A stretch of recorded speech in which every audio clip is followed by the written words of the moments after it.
बकासुर के संकट से चिंताक्रांत वो एक परिवार वो शोक कर रहा था। पिताजी कह रहे थे मैं जाऊंगा, पत्नी कह रही थी नहीं नहीं नहीं, आप तो सबको दाना पानी देने वाले आप रहो, मैं जाती हूँ, बच्चे आपके सुरक्षा की छाया में बड़े हो जाएंगे। तो बड़ी लड़की कहती थी नहीं तो भी मुझे पराये घर में ही जाना है, तो मुझे उस राक्षस को ही दे डालो, मैं वहीं जाके मर जाती हूँ, नहीं तो भी आपको दूसरा क्या लाभ है मेरा। और बच्चा छोटा था लेकिन वो कहता था ऐसे कैसे, मेरे होते हुए आपको कौन हाथ लगा सकता, मुझे एक डंडा दे तो मैं जाके उस राक्षस को मार दूंगा। ऐसा संवाद चल रहा था। कुंती ने सुना, उनके घर में रहती थी, लाक्षागृह से बाहर आने के बाद अज्ञातवास में अपने पुत्रों के साथ। उसने कहा हम आपके अतिथि हैं और आपने हमको आश्रय दिया है, भले ही 3 दिन के लिए दिया हो, लेकिन मूल्य तो कुछ नहीं है उसका, और मूल्य हो भी नहीं सकता।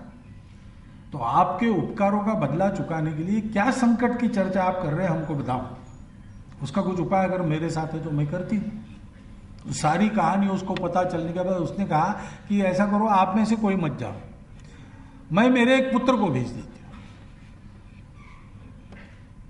और बहुत मना के उनको तैयार किया, और घर में आके पांडवों को क्या कहती है, 5 पांडवों को बिठाकर कहती है कि जिस बात के लिए तुम्हारा लालन पोषण करके तुमको बड़ा किया था, ऐसा एक कर्तव्य आया है, और इसलिए मैं चाहती हूं कि भीम जाए।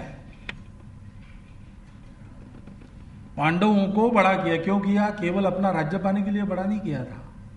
समाज पर ऐसे संकट आते हैं तो राक्षस के मुंह पर कौन जाएगा? तो एक परिवार ऐसा था कि जो कहता था मेरा अपना पुत्र जाएगा, इसलिए वह पुत्र, वो परिवार पूरा का पूरा भारत में धर्म संस्थापना का फिर से आधार भगवान ने बनाया उसको। कौरवों के तो 100 थे, ज्यादा संख्या थी, कृष्ण ने उनको क्यों नहीं पकड़ा? कृष्ण क्या उनको बदलने का सामर्थ्य नहीं रखते थे, लेकिन बदलना नहीं था, जो जैसा है उसकी योग्यता की परख करनी थी। ऐसे अनेक प्रसंगों में से पांडवों के परिवार के संस्कार का पता चला कि ये नित्य विस्तारित बंधनों को मानने वाले लोग हैं। रक्षाबंधन क्या है इनको मालूम है, देश के लिए बंधन स्वीकार करने की इनकी हिम्मत है, और इसलिए फिर से धर्म संस्थापन करने वाले साम्राज्य की आधारशिला पांडव बने।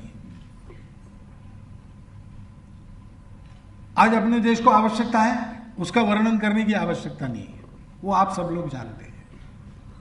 कितने संकटों से दुनिया और अपना देश घिरा है, दोनों घिरे हैं, और दुनिया के पास उन संकटों का परिहार का कोई रास्ता नहीं है, हमारे पास है, और दुनिया को उसको देते रहना ये हमारा कर्तव्य है। हमारा कर्तव्य पूर्ण करने के लिए हम खड़े हो जाए, भारत खड़ा हो जाए।